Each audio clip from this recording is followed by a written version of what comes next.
Bonsoir à tous et surtout bonsoir à toutes. Merci de nous rejoindre en direct de la Ravine des Cabris sur vie.re pour une soirée spéciale puisqu'elle s'adresse tout particulièrement aux femmes. Donc, vous le savez, aux jeunes filles, aux mères de famille, aux sœurs, aux amies et aux grands-mères et j'en passe. Aujourd'hui, nous sommes le 8 mars et c'est le 8 mars qui est célébré la Journée internationale des droits des femmes. Et ce soir, l'équipe de vie.re vous a concocté un programme particulier, tout spécialement pour vous, mesdames et mesdemoiselles, avec des invités au féminin, évidemment, qui viendront partager en direct leur expérience avec Jésus. On aura Cécile Cizeron, Caroline Mouria-Prégassin ou encore Aglaé Denamiel qui seront avec nous. Mais avant de les retrouver, eh bien, je vous propose de regarder un extrait d'un autre témoignage. C'est celui de Marie-Madeleine qu'elle raconte dans le film Magdalena, un film de Charlie Jordan Brookins. Regardez.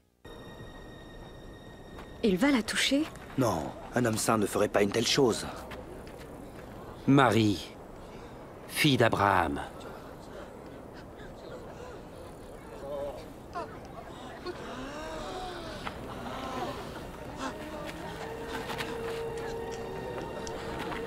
Elle va bien? Elle est vivante. C'est un miracle. Qui est cet homme? Même les esprits lui obéissent. C'est un miracle.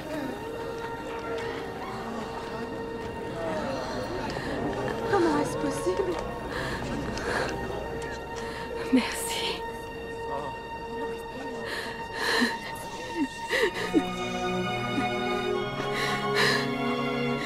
Merci.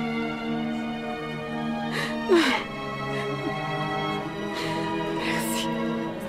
Merci beaucoup.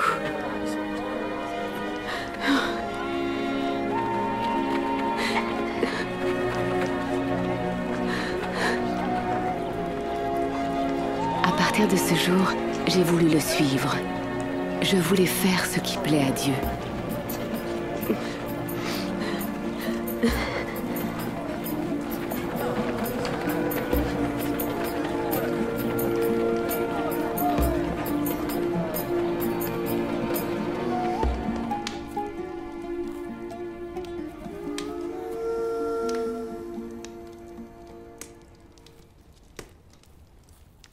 J'ai vécu longtemps dans la honte.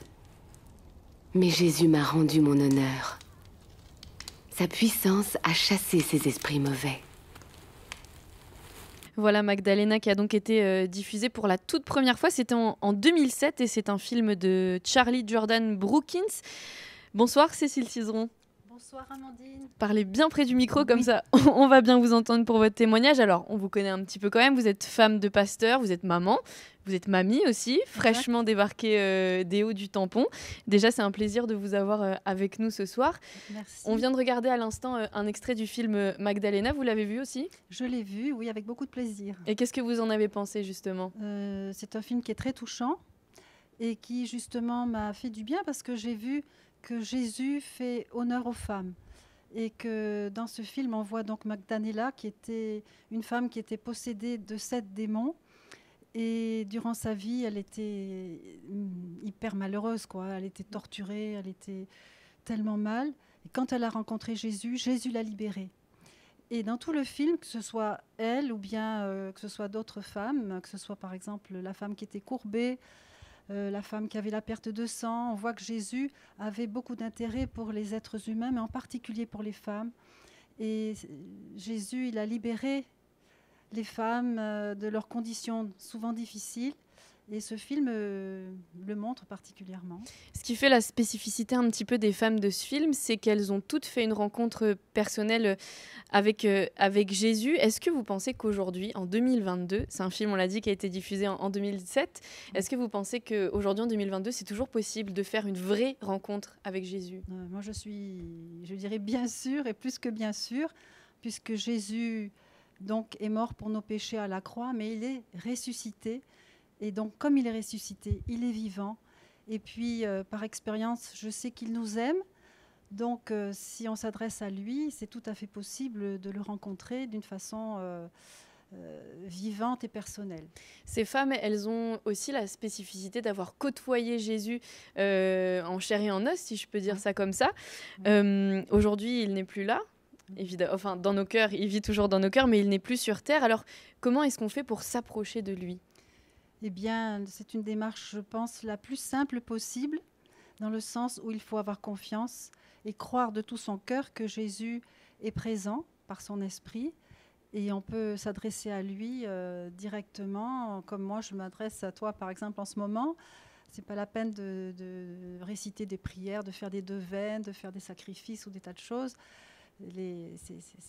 C'est complètement direct, quoi. Simple, avec Jésus, c'est toujours simple. C'était ma question, c'est aussi simple que ça finalement de rencontrer Jésus et de marcher avec lui? Alors pour moi ça a été simple, peut-être que pour certaines personnes c'est plus difficile, mais il faut faire confiance, il faut croire. Si on ne croit pas, évidemment, ce sera compliqué, mais il faut faire confiance à Jésus et dans sa parole.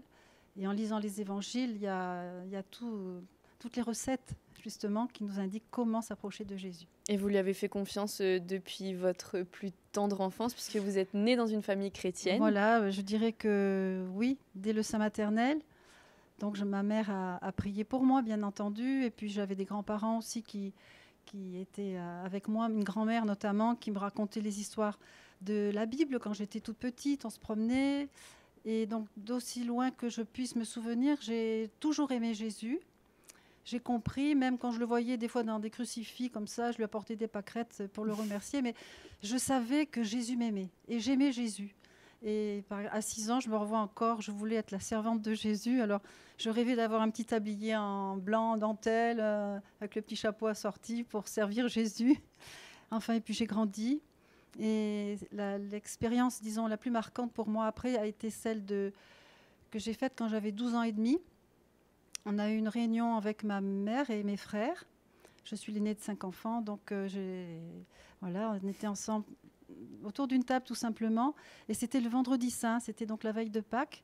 Et en lisant dans l'Évangile, donc le texte qui concerne la crucifixion de Jésus, ça m'a vraiment parlé. Et j'ai compris mon état de séparation, mon état de péché devant Jésus. Et je lui ai demandé pardon pour mes fautes. Et ça, on peut en avoir conscience dès l'enfance, dès 12 ans? Oui, moi j'en étais consciente. Je sentais que j'avais besoin d'être lavée. Et c'est une expérience formidable parce que même, comme tu dis, j'étais une enfant. Mais dès que j'ai fait cette expérience, j'avais une joie vraiment immense, inexprimable dans mon cœur. Je me sentais légère. Et le contact avec Jésus était direct. Sa présence, là je te vois, je ne peux pas le toucher, mais c'est vraiment... C'est un peu comme si ça coulait de source finalement. C'était une évidence un petit peu?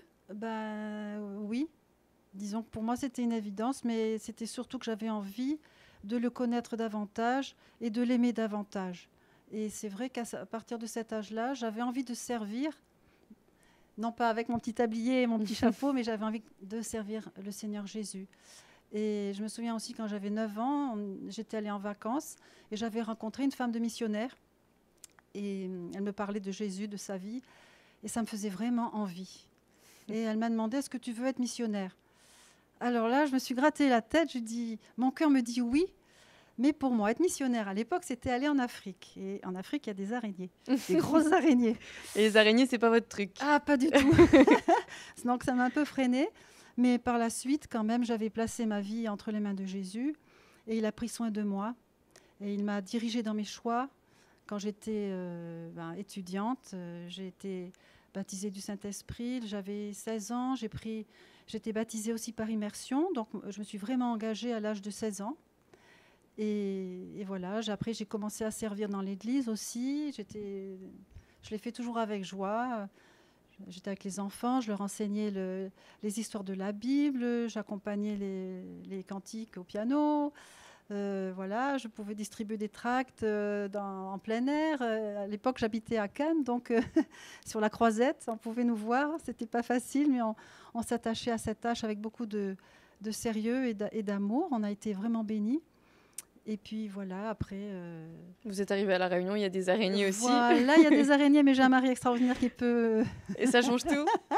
Oui, oui. Mais je voudrais dire quand même quelque chose pour les jeunes qui pourraient nous entendre, c'est que ma grand-mère m'a appris à placer ma confiance en Jésus, donc toute petite, jeune, Et dès l'âge de 12 ans, elle m'a appris à présenter mon avenir et même à prier pour mon futur mari. Et le Seigneur vraiment a tout guidé.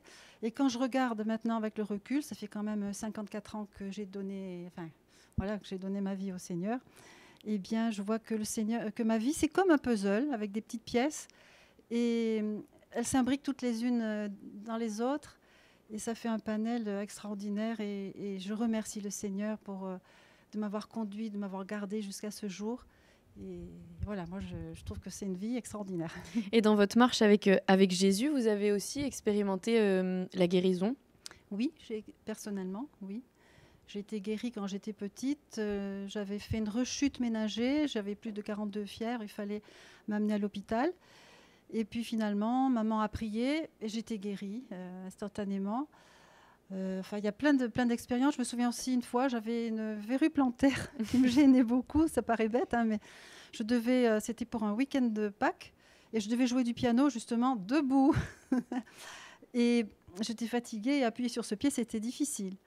Donc la veille au soir avec mon mari, on s'est mis au pied du lit. On a prié tous les deux simplement. On a dit Seigneur Jésus, tu vois, je suis fatiguée, j'ai cette verrue qui me gêne et je te demande de me l'enlever. Et puis je me suis couchée tranquille. Et le lendemain matin, quand je me suis levée, il n'y avait plus rien. Voilà. Est-ce que Jésus peut toujours guérir aujourd'hui? Bien sûr. Oui, dans le cadre de notre ministère, avec mon mari, on a de nombreux témoignages de guérison. Et je peux dire que Jésus guérit, Jésus fait des miracles encore aujourd'hui. Et il n'y a pas de petite ou de grande maladie aux yeux de Jésus? Non, tout est possible. Tout est possible. Tout est possible à Jésus. Merci beaucoup Cécile, vous allez rester avec nous et on en parlait dans ce film Magdalena, Jésus a guéri beaucoup de femmes et on va regarder un nouvel extrait. Si seulement je pouvais le toucher, je serais guérie.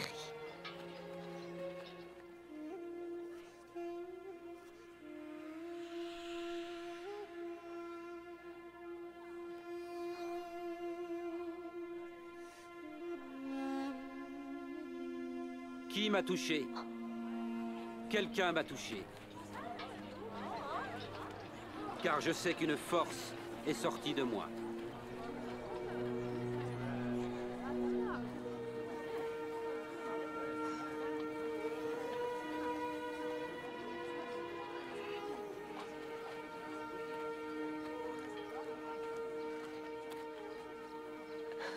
C'est moi qui t'ai touché. Je souffre d'une perte de sang depuis 12 ans. J'ai dépensé tout ce que j'avais chez des médecins en vain.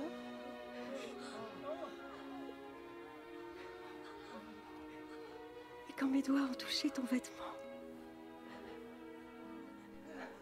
j'ai été guérie.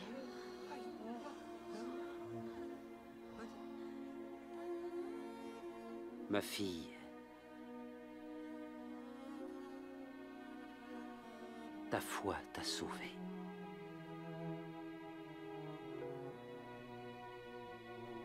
Va en paix.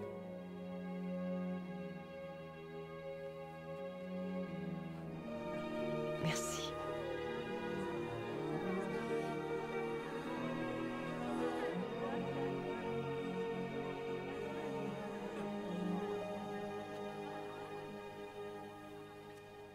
Il l'a appelée fille?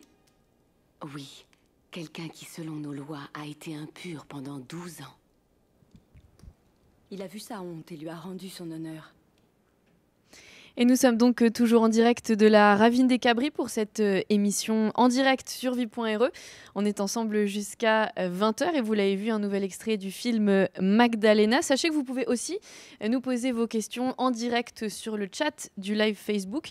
Des questions auxquelles on répondra bien évidemment pour cette émission spéciale dans le cadre, je le rappelle, de la Journée internationale des droits des femmes. Et nous nous sommes quittés avec Cécile Cizeron qui nous a partagé son témoignage de guérison. Et on accueille une autre invitée. Bonsoir Madame de Namiel. Bonsoir. Merci d'être avec nous. Et donc vous habitez à la Plaine des Caves, c'est ce que vous me disiez à l'instant. Et ça fait 56 ans au mois d'août que vous servez, que vous marchez avec Jésus. Et votre expérience à vous, c'est une guérison miraculeuse. Est-ce que vous pouvez nous la raconter? Oui, effectivement. Voilà, c'était le 13 août 1966. pour la première fois, j'ai entendu la prédication de l'Évangile prêchée par le missionnaire, M. Aimé Cizeron, dans la salle des anciens combattants à l'ancienne gare de Saint-Denis. J'étais atteinte d'une maladie grave, incurable. Depuis 17 ans, je faisais des hémorragies. Je souffrais atrocement, ne dormais plus. Je ne pouvais plus m'occuper de mes 4 filles en bas âge. Les médecins ne m'ont pas donné d'espoir et ils m'ont dit qu'ils avaient déjà tout fait, ce qui était en leur pouvoir. Pour eux, il n'y avait plus rien à faire alors. Il n'y avait plus rien à faire et je me voyais mourir. J'étais sur mon lit, je souffrais atrocement. C'était vrai, j'étais dans une grande détresse. Je souffrais physiquement et aussi moralement. J'attendais la mort avec désespoir. Je pensais à mes petites filles qui n'auraient bientôt plus de maman. Ce 13 août 1966, j'ai écouté attentivement ce que Jésus avait fait quand il était sur la terre.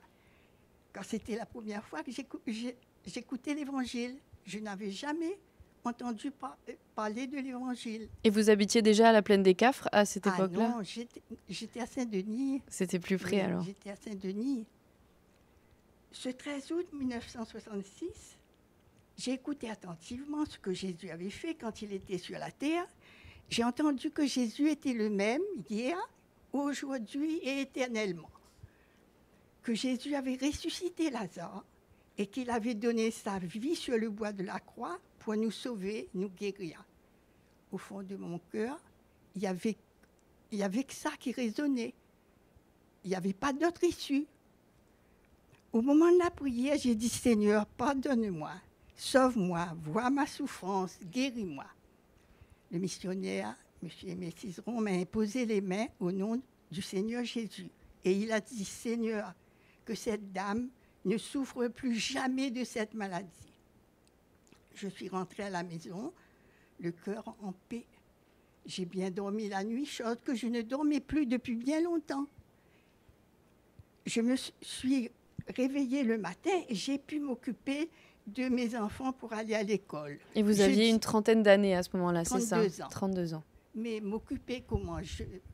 Moi qui ne bougeais plus pratiquement pas sur le lit, qui marchais comme une petite vieille, je me suis assise comme ça sur le bord de mon lit et j'ai coiffé mes petites filles. Et ça faisait longtemps que vous n'avez pas pu... Je ne pouvais plus faire. Je ne pouvais plus parce que je ne pouvais plus m'asseoir, je ne pouvais plus marcher.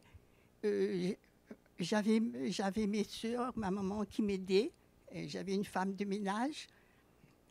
Mais donc, je suis rentrée à la maison, le cœur en paix, j'ai bien dormi. Mon mari est allé travailler à midi et au retour de son travail, j'étais à table avec lui le midi. Il était surpris? Oui, il était surpris et il ne parlait pas trop, lui. Parce que lui, il n'était pas trop... non, il dit, il croit ni en Dieu ni au diable. Il disait ça avant. Pourtant, c'était un bon petit mari. Il aimait bien sa femme et ses enfants. Et alors, j'étais entièrement guérie, mais il ne disait pas un mot. Mais comment ma famille venait me voir encore? C'était moi qui allais les voir maintenant à pied. J'allais. Et j'avais une belle sœur, elle venait me voir aussi, et elle m'a dit, mais tu vas reprendre ton lit? Je dis non, le Seigneur Jésus m'a guéri, et je ne reprendrai pas mon lit. Alors, mon mari et les autres membres de ma famille, incrédules au départ, ont reconnu le changement qui s'était opéré dans ma vie. Je pouvais m'occuper de ma maison, de mes enfants, comme toute maman. Par la suite, ils sont venus écouter la parole de Dieu et se sont convertis. Ma mère, mes soeurs, mes frères. Toute votre famille a donné son cœur à Jésus après avoir vu comment Jésus vous avait guéri. Oui, et il y en a d'autres qui n'ont pas cru aussi. Hein? À partir de ce mois d'août 1966, j'ai commencé à suivre le Seigneur, à écouter sa parole. à écouter son enseignement. Et je me suis fait baptiser. Ma tristesse avait disparu ce jour-là. Il y avait une joie qui est entrée dans mon cœur. J'ai ressenti une paix, une joie que je n'avais jamais connue. Ça a changé votre vie radicalement? Radicalement. J'avais le sourire, je riais, je marchais et tout le monde était étonné. Et ceux qui m'ont vu peuvent aussi attester au moment que je vous parle. Hein? Voilà. J'ai expérimenté la grâce du Seigneur tout au long de ces 56 années qu'il a rajoutées à ma vie. Dans les bons comme dans les mauvais moments, le Seigneur m'a soutenu, encouragé et gardé. Dans le deuil, il m'a soutenu. Et je voudrais lui être fidèle pour toujours. Parce que je me revois sur ce lit-là. Hein, je me revois près de la mort. Mais dans ma tête aussi, je pensais que j'allais en enfer. Je ne connaissais pas Jésus. Ouais. Et donc, mais là maintenant, j'ai une espérance vivante. Et je crois que si mes yeux arrivent à fermer demain, je sais, j'ai une espérance vivante que je serai auprès de Dieu. Hein, pour la vie éternelle, c'est ça. Et maintenant, voilà, si vous me demandez qu'est-ce que je préfère, ma vie d'enfance, j'étais orpheline de père jusqu'à 32 ans, sans Dieu, ou 32 ans avec Dieu jusqu'à 88 ans. Je choisis le dernier, 32 à 88 Sans ans. hésitation. Sans hésitation. Et cette paix, cette joie, cette tranquillité, je ne peux pas vous expliquer plus que ça. Quand j'ai pu voir mes petites filles, mes 4 petites filles, elles ont aussi écouté le Seigneur. Elles ont bien travaillé, elles se sont mariées, elles sont des grand-mères. J'en ai 9 petits-enfants et 5 arrière-petits-enfants. Quelle joie, quelle richesse pour moi. Et toute ma joie, c'est de parler de Dieu. Parler de Dieu à ceux qui souffrent, à celles qui souffrent. Parler de Dieu à ceux et celles qui ont besoin. Et aussi leur dire, ayez foi en Dieu, venez écouter la parole de Dieu. C'est vraiment une paix quand on écoute l'Évangile sans qu'on s'en rende compte. On reçoit quelque chose, on reçoit sa paix, hein, et sa joie. Voilà cette espérance que j'ai, hein, et que beaucoup d'autres en ont aussi, comme moi. Et si vous aviez un message à passer, Oui. peut-être aux jeunes filles, aux jeunes femmes qui nous écoutent et qui ont entendu votre témoignage, qu'est-ce que vous aimeriez leur dire à ces jeunes filles qui peut-être hésitent encore à s'engager avec Jésus ou pas? C'est quoi le message que vous auriez à leur faire passer? Je leur dirais, ayez foi en Dieu, n'ayez pas peur, il n'y a que la parole de Dieu, il n'y a que Jésus qui peut tout changer. Tout changer et aussi bien garder la petite jeune fille ou sans quoi la jeune femme. Il faut mettre sa foi en Dieu, parler avec Dieu, parce que le Seigneur Jésus, il est esprit et vie. Donc, quand on parle avec lui, même on est toute seule dans sa maison, on sait que Dieu va répondre. Et il entend si cette personne-là désire vraiment quitter son mauvais passage où elle passe, hein? Pour avoir une vie sûre, une vie tranquille, un petit foyer tranquille et tout. Il faut tous les jours se confier en Dieu. Vous avez 56 ans de conversion. Oui.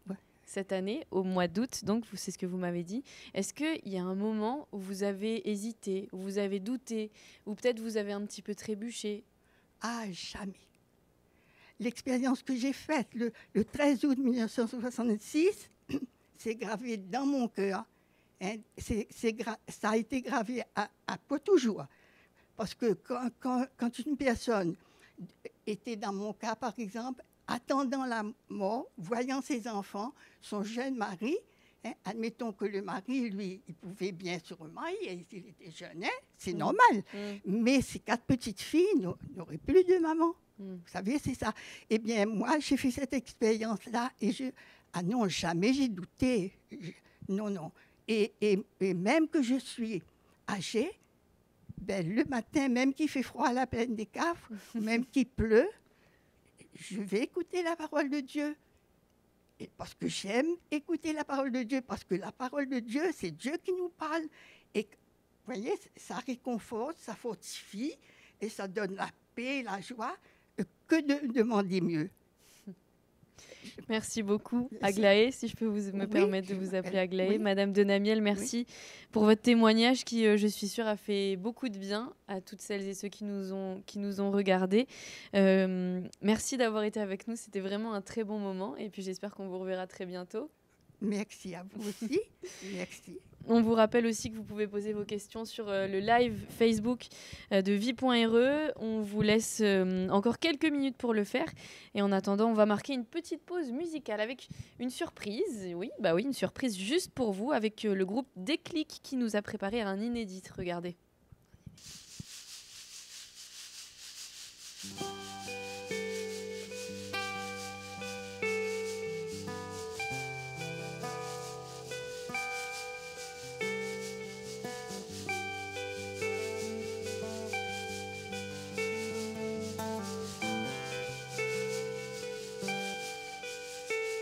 Moi n'aurais cru vivre une autre vie que ça. Moi n'aurais sauté la mer, moi n'aurais vivre là-bas. Moi n'aurais cru qu'un jour l'été meilleur, sans lit, sans son lumière. Là-bas la porte était ouverte, n'avait point la paix, n'avait point la lumière. Sommet égalisé, t'es fait noir. T'es fait plaisir, sommet t'es las, mais t'es fait masser, mais derrière ça, quoi n'avait, sans but, rien péché, ma demande, mon Dieu, s'il vous plaît. Moi n'aurais cru vivre une autre vie que ça, moi n'aurais sauté la mer, moi n'aurais vivre là-bas, moi n'aurais cru qu'un jour était meilleur. Sans lit, sans son lumière. Ma tante finit dit à moi, Nina un bon Dieu qui aime à moi. À lui-même connaît demain, laisse tout homme dans son main. Combien de fois moi la tombée, m'a voulu avance pas mon Dieu. M'a la pas vie à côté, ça bon Dieu l'avait préparé. Moi n'aurais cru.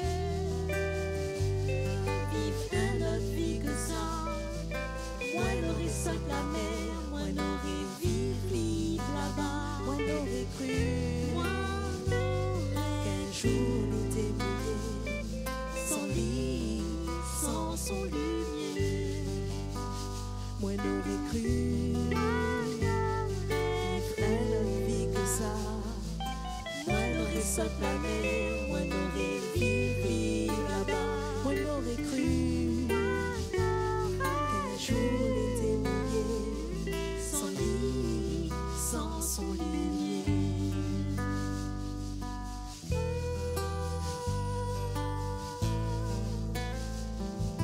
Oh, oh, oh, oh,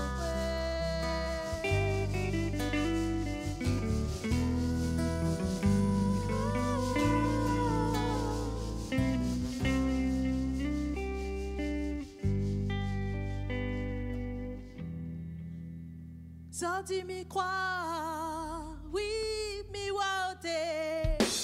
Son plan prévu pour moi, senti m'y croire, oui, m'y waouté. Son plan prévu pour moi. Senti m'y un autre vie que ça, un autre vie que ça. La maison, dis-moi les libertés là, senti m'y croire.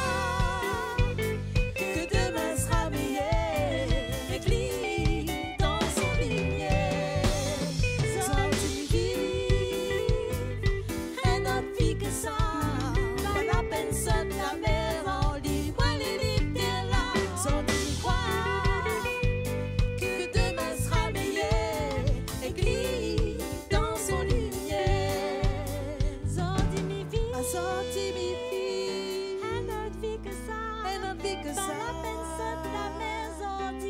les libres terre là. Assorti m'y croire que demain sera meilleur. Écrit dans son lumière. Et voilà, donc vous l'avez vu, Déclic avec son inédit, Moins n'aurait cru. Et on poursuit cette soirée spéciale, toujours en compagnie de nos invités, toujours en direct sur vie.re depuis la ravine des Cabris. Je vous rappelle que vous pouvez poser vos questions toujours en direct sur vie.re et on se fera un plaisir d'y répondre. Et puis en attendant, on va retrouver Vanessa qui est avec nous et qui va faire un petit point sur les réactions du live Facebook. Vanessa. Alors, sur le live Facebook, on a beaucoup de personnes qui réagissent et notamment, on a une personne qui nous dit qu'en 2017, elle a été atteinte d'un cancer au sein fulgurant, stade 4 quand même, et que le Seigneur, par la suite, l'a complètement guéri. Donc, je pense que c'est vraiment un beau témoignage. Donc, n'hésitez pas à nous faire partager vos témoignages et surtout à nous poser des questions. On sera là encore pour vous répondre. On est là jusqu'à 21h, donc n'hésitez pas, posez vos questions et vous aurez sûrement de belles réponses à tout ça. Voilà, donc on vous le rappelle, vos questions jusqu'à 21h sur le Facebook Live de vie.re. Et puis on accueille une nouvelle invitée qui est avec nous, c'est Caroline Mouria-Prégassin. Bonsoir Caroline. Bonsoir Amandine. Femme de pasteur. Oui. Professeure. Aussi. Mère de famille. Également. Il y en a d'autres que j'ai oubliés. C'est déjà pas mal. C'est vrai qu'on a déjà fait un petit peu le tour. Merci en tout cas d'être là Caroline. On va directement entrer dans le vif du sujet. Et j'aimerais bien que vous me racontiez un petit peu votre expérience à vous avec Jésus. Alors déjà, c'est un plaisir d'être là ce soir pour pouvoir raconter en fait ce que le Seigneur a fait dans ma vie. Moi, je l'ai connu très très jeune, à l'âge de 11 ans, on va dire, puisque mes parents se sont convertis après avoir entendu mon oncle et ma tante chrétiens de la rivière Saint-Louis leur parler de Jésus et de tout ce qu'il faisait. Des bienfaits dans leur vie, etc. Et c'est ainsi que mon père d'abord s'est converti, et ma mère également. Et moi, j'ai commencé à fréquenter les clubs bibliques, etc. Mais je dois avouer que très petite déjà, je parlais avec Dieu. Je lui parlais, comme disaient les sœurs tout à l'heure, comme je parle avec toi. Et je cherchais sa présence. Donc, quand je suis venue au club, j'ai appris à le connaître vraiment, parce que c'était la première fois qu'on me parlait de la Bible, de Jésus-Christ, des histoires de Jésus. Et donc, j'ai appris à le connaître. Et donc, j'ai très tôt donné ma vie au Seigneur. Cependant, quelques années plus tard, il y a eu des événements, on va dire, assez graves au sein de ma famille et qui nous ont éloignés de Dieu. Mes parents ont divorcé, donc j'avais 16 ans. Et on va dire qu'a commencé pour moi le contraste avec la vie d'avant où j'étais heureuse, épanouie, une petite fille joyeuse. Je suis devenue une jeune fille assez sombre parce que je ne comprenais pas en fait, et notamment à cause de l'éloignement aussi de Dieu. Et je ne comprenais pas les circonstances de ma famille, le divorce, etc. Et j'ai commencé à sombrer en fait dans cette solitude, dans cette tristesse. J'avais des idées noires et même parfois suicidaires. Et c'est à ce moment-là que je me suis dit, je ne peux pas m'en sortir sans le Seigneur. Donc à l'âge de 17 ans, un an après, j'étais tellement pas bien et tellement malheureuse que je me suis dit, il faut que je revienne au Seigneur. Il faut que je revienne à lui. Vous sentiez vraiment ce manque dans votre vie, Oui. même dans ces moments noirs-là? Oui, une solitude, une absence, mais c'est ce qui m'a poussée à revenir à lui. C'est pas forcément le fait de revenir à l'église qui a fait que je suis revenue au Seigneur. C'est que dès que j'ai senti cette tristesse, ces idées négatives et suicidaires, où le Seigneur m'a arrêtée justement dans l'acte que je voulais accomplir. Et c'est là que j'ai crié à lui. J'ai crié au Seigneur, j'ai dit « Seigneur, tu vois ma vie ?» cette tristesse qui est là, je veux revenir vers toi, je veux retrouver cette paix, ce bonheur que j'avais. Et donc, j'ai demandé l'autorisation à ma mère parce que j'étais mineure et je suis revenue à l'église toute seule. Et là, je peux pas vous expliquer quelle joie m'a envahie, puisque j'ai retrouvé en fait le fait d'écouter la parole de Dieu, le fait de retrouver les frères et sœurs, le fait de prier, de retrouver cette communion intime avec Jésus, d'entendre tous les enseignements, les témoignages des frères et sœurs. Et là, j'ai recommencé, on va dire, j'ai retrouvé la vie quelque part. et la joie, le bonheur. Et j'ai commencé à vouloir servir le Seigneur. Donc 1 an après, j'ai pas tardé non plus, je lui ai donné ma vie, c'est-à-dire j'ai pris mon baptême d'eau. À 18 ans. À 18 ans, voilà. Et c'est là qu'a commencé mon cheminement avec le Seigneur. Et là, ça va faire donc 25 ans que je suis convertie. Et en tant que jeune fille, du coup, jeune convertie, comment est-ce que ça s'est passé, votre marche avec Jésus ? Alors, on va dire que pour moi, Jésus, ça a été un berger, un guide. Autant dans cette phase négative, noire, j'étais perdue. Avec Jésus, j'ai retrouvé mes repères. J'ai compté sur lui. Tout à l'heure, Cécile a parlé d'un puzzle. Donc maintenant que j'ai 43 ans et que je fais un peu un recul, on revoit un petit peu les choses. Moi, c'est une page blanche et j'ai laissé le Seigneur écrire l'histoire de ma vie. Et je l'ai vu me bénir. D'ailleurs, elle disait, Magdalena, dans le film, que Dieu veut bénir. Et effectivement, il m'a bénie. Je lui ai fait confiance. Je lui ai confié ma vie. Et dans toutes les étapes, je ne dirais pas que ça a été un chemin facile, tranquille. Attention, voilà, il faut être réaliste aussi. Mais dans toutes les étapes d'une jeune fille, jusqu'à aujourd'hui, je l'ai vu conduire mon existence. Tout d'abord dans mes études. Il m'a permis d'aller aussi loin que je puisse aller dans mes études. J'aimais le droit, donc j'ai fait des études. Il m'a donné de la réussite dans ce que j'avais entrepris. Ensuite est venu le moment où le Seigneur a mis sur mon chemin la personne qui allait cheminer avec moi, donc mon mari, Georges.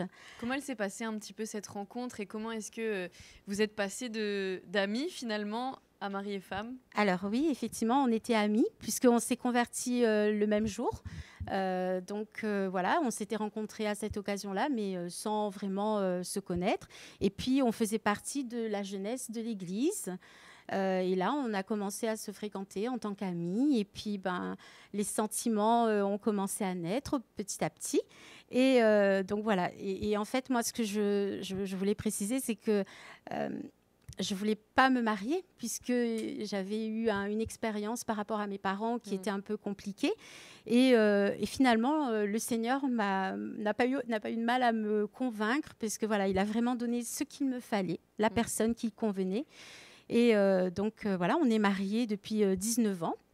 Il a pourvu dans ce domaine. Voilà, ce que je dis souvent aux jeunes filles de l'Église, c'est de faire confiance au Seigneur.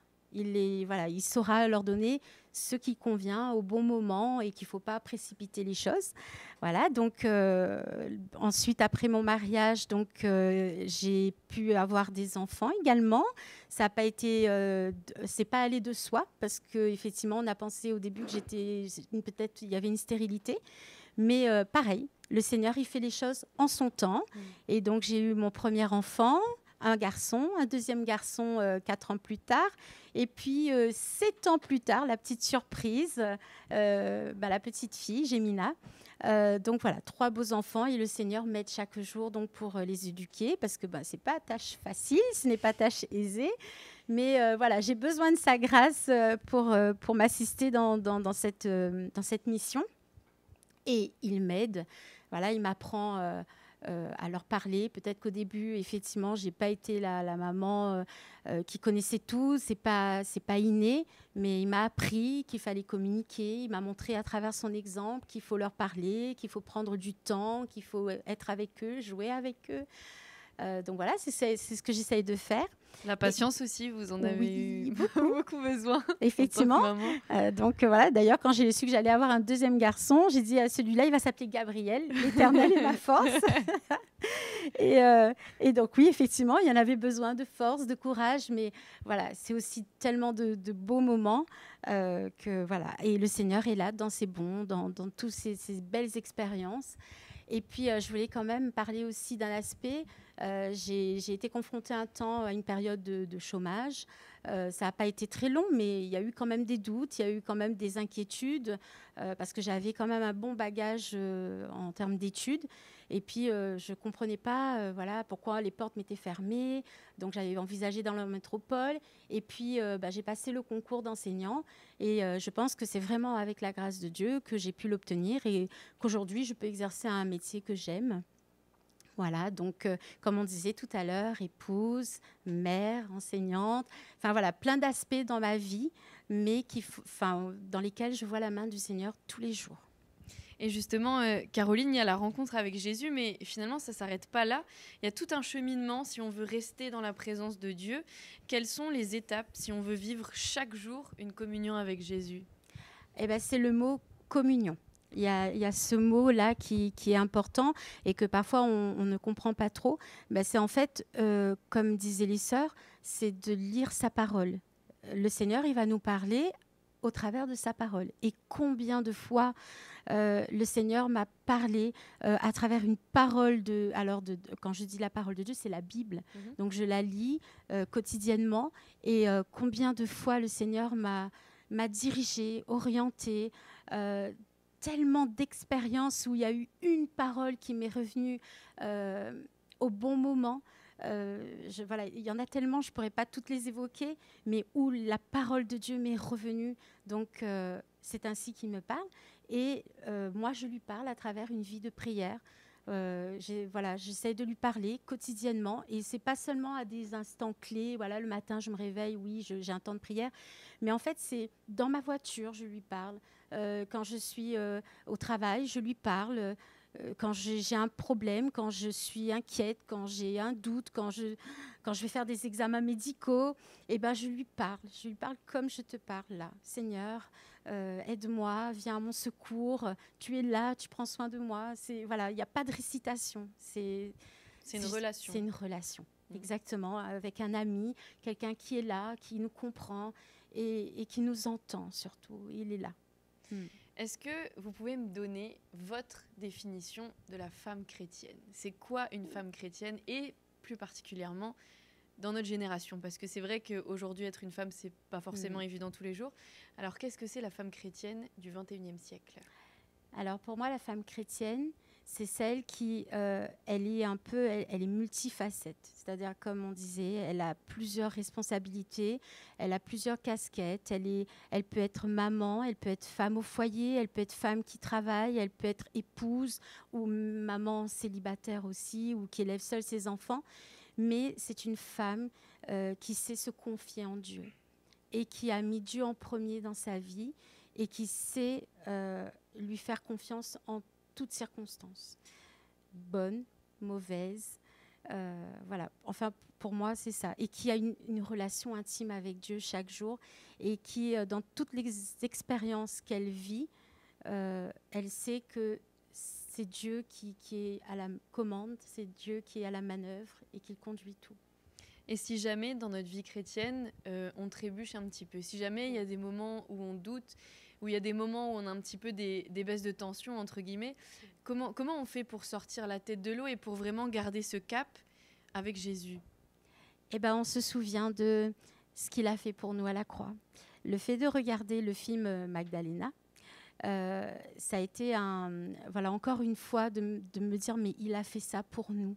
Il a été crucifié à la croix, ces clous, cette souffrance, il l'a fait, c'était pour moi. Donc à chaque fois qu'il peut m'arriver de douter, pas de douter de lui, parce que jamais je n'ai douté de son existence, de son amour pour moi, mais quand il m'arrive par exemple d'être fatiguée, dépassée, on est humain aussi avant tout, et ça arrive, dépassé, fatigué, inquiet par les soucis de santé ou les soucis par rapport aux enfants, peu importe, eh bien, c'est de toujours me dire que ça ira. Il est là, je ne suis pas seule. Et c'est ça l'avantage de la femme chrétienne, c'est qu'elle n'est pas seule. Le Seigneur est avec elle, il la soutient, il est un guide, il est un berger. Et chaque fois, je tiens sa main et je me souviens de tout ce qu'il a fait pour moi. Et ça n'a pas changé ? Non. Ça ne changera pas. 25 ans, avec la grâce de Dieu, je prie que ça ne change pas. J'essaie d'enseigner mes enfants aussi dans les voies du Seigneur et de leur montrer que Dieu est fidèle. Quand on a des soucis, on compte sur lui, on espère en lui. Après, bon, on peut, comme on disait tout à l'heure, on peut avoir des coups de fatigue, mais le Seigneur est fidèle, il nous tient dans sa main forte. Caroline, qu'est-ce qui vous a marqué dans le film Magdalena? On y revient un instant. Et qui peut-être vous a fait penser à une expérience que vous avez vous-même vécue. Alors déjà dans le film, ce qui m'a le plus interpellée, c'était de retrouver et de redécouvrir toutes les histoires des femmes de la Bible. Et non pas que je les avais oubliées, mais j'ai redécouvert plein de choses magnifiques que le Seigneur fait et pour moi dans ma vie. J'ai retrouvé sa patience quand on a vu la femme possédée, combien il est resté calme. J'ai retrouvé sa compassion, son immense compassion qu'il a envers les femmes. Donc patience, j'ai dit aussi, l'attention dont il fait preuve et aussi combien il est dépourvu de jugement. Il ne juge pas. Il n'a pas de... Comment dire ça? Il ne méprise pas. Il y a tant d'amour en lui. Et c'est cet amour qui le pousse à pardonner à toutes ces femmes, comme il m'a pardonné à moi. Et nous remplir de tant de joie, tant de paix, tant de bonheur que le monde ne peut pas comprendre tant qu'il ne l'a pas expérimenté. Donc moi, c'est ça un peu dans le film. Et une expérience... Pas particulièrement, il y a tellement d'expériences que j'ai vécues avec le Seigneur que ce serait difficile de choisir une femme ou l'autre. Mais par contre, ce qui m'a vraiment interpellée, c'est que quand à la fin, Magdalena, elle crie, elle dit « J'ai vu le Messie, j'ai vu le Seigneur ». Ben moi aussi, j'ai vu le Messie, j'ai vu le Seigneur. Je ne le vois pas physiquement comme je te vois, mais je le vois dans ma vie tous les jours. Je ressens sa présence. Je sais qu'il est là, qu'il me soutient. Et oui, je peux dire, j'ai vu le Messie. Aujourd'hui, toujours, je reviens un petit peu sur notre génération. Il y a beaucoup de femmes qui sont en recherche de l'amour et qui pensent que c'est un sentiment qu'on peut combler dans des relations. Voilà. Est-ce que finalement, l'amour qui peut vraiment combler un cœur, c'est celui de Jésus? En tout cas, il est pleinement suffisant, puisqu'on rencontre des femmes qui ont, par exemple, perdu leur époux, si on parle de l'amour en termes charnels, etc., d'accord, donc humainement, oui, effectivement, l'amour peut nous aider à combler un vide, etc., mais quand on rencontre ces femmes qui sont veuves, célibataires, etc., eh ben, on les voit tellement joyeuses, tellement heureuses, que la présence de Dieu, sa grâce nous suffit. C'est tellement bienfaisant, tellement apaisant. Et tout à l'heure, j'aimais bien la sœur de Namiel, elle a dit c'est cette paix qui nous envahit. Je sais qu'il y a beaucoup de femmes que je rencontre ou que je côtoie qui disent souvent je suis troublée, je suis fatiguée. Et j'aimerais tellement leur partager ce sentiment de paix qu'on ressent quand on est avec le Seigneur. Tu es donc femme de... Oui, on va se tutoyer de toute façon. Tu es donc femme de pasteur. Ouais. Comment est-ce que tu vis ce rôle-là? Parce que c'est quand même une sacrée responsabilité. Comment est-ce que tu le vis au quotidien, ça? Alors, on essaye de tout concilier. Mais après, c'est aussi, du coup, servir le Seigneur. Moi, personnellement, dans l'église, je sers le Seigneur. Je fais le club biblique pour les adolescents. Voilà, donc il n'y a pas que ça, mais il y a plusieurs volets qu'on peut entreprendre dans l'église. Donc, c'est le service pour Dieu. C'est aussi assister mon époux qui est pasteur, donc l'aider, le soutenir dans son ministère. Et c'est également avoir une vie de prière tous les jours. Et donc, on l'a compris, Caroline, c'est une vie de prière que tu mènes tous les jours. On va enchaîner avec... on vous rappelle déjà, avant d'enchaîner, que vous pouvez toujours poser vos questions en direct sur le live Facebook vie.re. On est ensemble jusqu'à 21h et on va tout de suite retrouver Vanessa qui a quelques réactions. C'est ça, Vanessa? Alors, au niveau du chat de Facebook, on a pas mal de réactions, beaucoup de personnes qui parlent de l'amour de Jésus. Et il y a une phrase, moi, que je retiens de tous les messages qui ont été dits, c'est celui de Fanny, qui nous dit, en fait, qui résume un peu cette émission. Nous avons tout pleinement en lui. On a vraiment tout pleinement en Jésus. Donc petit résumé en quelques mots en tout cas. Donc voilà, donc n'hésitez pas, comme disait Amandine, à poser vos questions. On a encore quelques minutes, une petite dizaine de minutes. Donc posez vos questions, réactions ou encore témoignages. On sera là pour y répondre. Et en attendant, on fait une petite pause.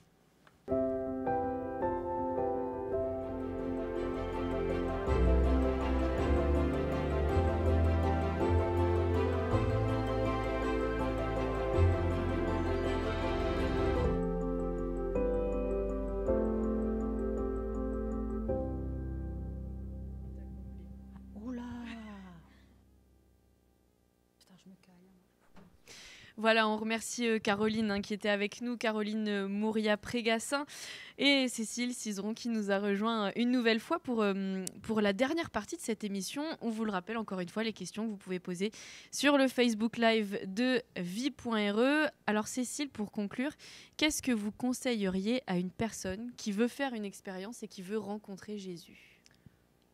De croire tout simplement, de croire que c'est la plus belle expérience que l'on puisse faire, une expérience d'amour, la plus grande. Et en plus, cette expérience nous conduit vers la vie éternelle. Donc, il y a cette notion d'éternité. Et c'est donc quelque chose de très important. Et cela me rappelle le texte dans l'évangile de Jean que nous connaissons bien, chapitre 3, verset 16, qui nous dit « Car Dieu a tant aimé le monde qu'il a donné son Fils unique, Jésus, afin que quiconque, c'est-à-dire toi, personnellement, chacun de nous, moi-même, croyons en lui, ne périsse pas, mais qu'il ait la vie éternelle. » Donc c'est quelque chose de très important pour moi. Parfois, il y a des chrétiens ou des non-chrétiens qui ont peur un petit peu de la vie éternelle, de se dire qu'est-ce que ça va être, parce que l'éternité, c'est quand même assez long. Qu'est-ce que vous auriez à leur répondre ? Justement, c'est tellement long qu'on ne peut même pas s'imaginer, tellement c'est long. Et donc, je pense que notre vie sur Terre, justement, permet de faire ce choix très important. C'est sur la Terre que nous préparons notre éternité. Donc, justement, l'importance de croire que Jésus est notre Sauveur, que Jésus, comme pour Magdalena, Jésus a été son prince. Quand elle parle à Jésus, quand justement, si je peux rappeler un petit peu l'histoire, donc cette femme qui avait été délivrée de ses démons, elle était libre, et c'est elle qui, quand Jésus a été enseveli, lorsqu'il a été crucifié sur la croix, c'était elle la première de très bonne heure le matin qui est allée pour voir, elle voulait voir le corps de Jésus, et quand elle est arrivée, qu'elle a vu que la pierre avait été roulée, son corps n'était plus là, elle était très étonnée, inquiète. Elle est allée chercher les apôtres, les disciples, Pierre et Jean, et ils cherchaient son corps. Et puis tout à coup, elle a vu le jardinier derrière et elle lui a demandé « Mais où est-ce que, si c'est toi, où est-ce que tu as mis son corps ? Et dis-moi où il est. » Et Jésus a simplement dit « Marie ». Là, elle a compris que c'était Jésus qui était vivant devant elle. Et elle a dit « Rabouni ». Rabouni, c'est un mot évidemment araméen qui signifie « mon prince », « mon maître ». Il y a quelque chose, une connotation personnelle. C'était son prince libérateur, son prince qui lui avait rendu la paix qu'elle avait perdue, son prince qui lui offrait la vie éternelle, puisqu'il était mort sur la croix pour ses péchés. C'est notre prince aussi à nous. Et puis cette espérance de vie éternelle, elle a eu au travers de Jésus. Donc cette expérience, on peut la faire nous tous, et c'est quelque chose de magnifique quand on sait que l'on est sauvé par l'amour de Jésus, que l'on a accepté Jésus dans notre cœur. Voilà, c'est. Alors justement, c'est quoi l'assurance, quoi. Ouais. On a l'assurance vie. C'est la plus belle. Exactement. Est-ce qu'il y a une démarche particulière à faire ? Est-ce qu'il y a des étapes à respecter quand on veut s'engager ? Là, les femmes qui nous regardent, qui se disent moi j'ai envie de sauter ce pas-là, qu'est-ce qu'elles font ? J'ai envie de sauter ce pas-là, c'est comme pour la piscine, on plonge. Il faut plonger. C'est-à-dire qu'il faut lâcher toutes les questions, tous les doutes que l'on pourrait avoir. C'est un peu normal, mais il faut avoir confiance en Jésus justement qui nous aime, et il faut ouvrir tout simplement son cœur et le faire sincèrement. Et puis Jésus nous répond puisqu'il est présent, il est à côté de nous, il est prêt à nous prouver qu'il nous aime si on le lui demande tout simplement. Finalement, c'est pas une prière qu'on va réciter, c'est vraiment déverser son cœur à Jésus. C'est aussi simple que ça, finalement, de donner son cœur à Jésus. Oui, ben, il faut le vouloir, ça c'est certain, mais c'est ce qu'il y a de plus simple. Peut-être c'est même trop simple pour nous qui avons un esprit compliqué, qui sommes habitués à certaines religions où il faut faire, je disais tout à l'heure, des sacrifices, il faut faire ci, il faut faire ça, il faut gagner ci, il faut faire des prières, enfin plein de choses. Et avec Jésus, non, il a payé le prix et c'est juste notre confiance que nous devons mettre en lui et il nous répond. Finalement, Jésus, c'est le meilleur choix que vous ayez fait dans votre vie. Oui. À part votre mari, évidemment. Oui, c'est certain. Non, je regrette rien, vraiment. Vraiment, et je crois vraiment que tous ceux qui croient en lui sont des privilégiés. Je dirais aussi justement que dans notre monde actuel qui est angoissé par rapport à l'avenir, tous les jours on a des très mauvaises nouvelles, surtout en ce moment, enfin on n'arrête pas depuis des mois, eh bien nous sommes détenteurs de la meilleure nouvelle, de la bonne nouvelle justement qui est l'Évangile et qui nous annonce que Jésus aujourd'hui encore, il est toujours le même, il est vivant et aujourd'hui Jésus nous sauve, Jésus nous guérit, Jésus nous baptise du Saint-Esprit et nous avons aussi cette merveilleuse espérance, c'est que Jésus revient. Tout nous parle de son retour proche, donc nous avons aussi à mettre notre vie au diapason de Dieu quand même. Et si vous aviez un message, un dernier mot à passer à toutes ces femmes qui nous regardent, à ces jeunes filles, c'est un petit peu la même question qu'à Caroline tout à l'heure ou à la sœur de Namiel, si vous aviez un message à leur faire passer, qu'est-ce que ça serait ? Qu'elles ne se gênent pas avec Jésus. Jésus, c'est notre meilleur ami, comme disait Caroline tout à l'heure, c'est notre berger qui nous aime, donc il faut aller avec lui, il faut l'accepter dans notre cœur. Et mon vœu, c'est que Jésus bénisse chacune de nos auditrices, de nos auditeurs, mais particulièrement de nos auditrices pour aujourd'hui. Et sachant qu'il est capable de bénir chacune des femmes qui nous écoutent. Jésus ne fait aucune préférence, aucune différence entre les unes et les autres. Il nous aime toutes de la même façon et il est prêt à nous accorder sa paix, sa bénédiction. Donc, le dernier mot, ce serait croyez en Jésus, il est là. Et on sait qu'il ne partira pas. Merci beaucoup, Cécile Cizeron, d'avoir répondu à nos questions. Mais il n'y a pas que mes questions, puisqu'il y a aussi les questions des auditrices et des spectatrices et des spectateurs particulièrement, n'est-ce pas Vanessa ? C'est ça. Alors, c'est un spectateur qui pose la question de comment une jeune femme peut-elle organiser sa vie avec Jésus ? Donc, je pense au jour le jour, comment on peut s'organiser avec le travail, les enfants. Donc voilà, si vous auriez une petite réponse pour cette question. C'est une véritable organisation, c'est le cas de le dire. Mais c'est très important. C'est vrai qu'on a des vies surchargées. Et c'est très important de mettre en priorité un petit temps, même si c'est 5 minutes, même 10 minutes. Même des fois, on peut être dans la voiture en train de conduire, on peut prier, même si, voilà, ce contact dont parlait Caroline tout à l'heure, c'est ça qui est extraordinaire. Et ce qui est important, c'est les priorités, évidemment. Il y a la famille, il y a les enfants, il y a le travail. Il faut arriver à faire la part pour chaque chose. Mais en tant que femme chrétienne aussi, ce qui est important, c'est d'accorder un temps avec ses enfants pour la connaissance de l'Évangile. Personnellement, je remercierai toujours ma grand-mère, ma mère, d'avoir pris ce temps à part pour me parler de Jésus dès que j'étais petite. Mais je crois que c'est possible, il faut beaucoup de volonté, mais c'est faisable. Rien n'est impossible à celui qui croit, comme on dit. Oui, et puis, mais qui met aussi la main à la charrue, si je peux dire. Qui a la volonté aussi de le faire. Merci beaucoup, Cécile Cizeron, d'avoir été avec nous. Merci d'avoir partagé ce moment ensemble, un moment donc, qui était donc en direct sur vie.re. Et c'était donc un plaisir de recevoir nos invités, Caroline Moria-Prégassin, Madame de Namiel Aglaé aussi qui était avec nous, vous-même Cécile, et puis toutes celles et ceux qui nous ont regardés, toutes celles et ceux qui ont participé aussi à cette émission. On remercie évidemment l'équipe de vie.re, en la personne d'Arnaud, de David et de Jean-Louis. Merci à Cédric aussi pour le son. Merci à Vanessa pour la régie, pour le magnéto. Un grand merci à Emma et Jonathan aussi pour leur investissement dans ce projet d'émission. Merci à Joas, merci à Elida, merci à Moïse. Merci aussi aux fidèles de l'église Assemblée de Dieu de la Ravine des Cabris et à leurs pasteurs Gilbert Waro, Jonathan Danville et John Técher. Merci aussi au soutien technique de production, Marc Grenier, David Rosalie, Joël Catherine. Un grand merci aux Assemblées de Dieu de La Réunion et notamment les pasteurs Pascal Cariou, Johan Ilan et Cédric Kotaya. Merci à Karine Chansan de l'association Jesus Film Project. Merci à Radio Vie, à son président David Cizeron évidemment. Enfin un grand merci à nos invités, encore une fois Cécile Cizeron, Aglaé de Namiel, Caroline Mouria. Ça a été un plaisir de vous avoir toutes les trois sur le plateau. J'espère que c'était un plaisir partagé.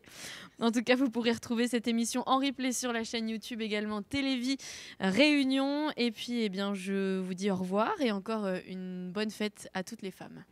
Et avant de rendre l'antenne, on voulait aussi remercier énormément Amandine d'avoir présenté cette émission. Donc on se retrouve très bientôt, restez connectés.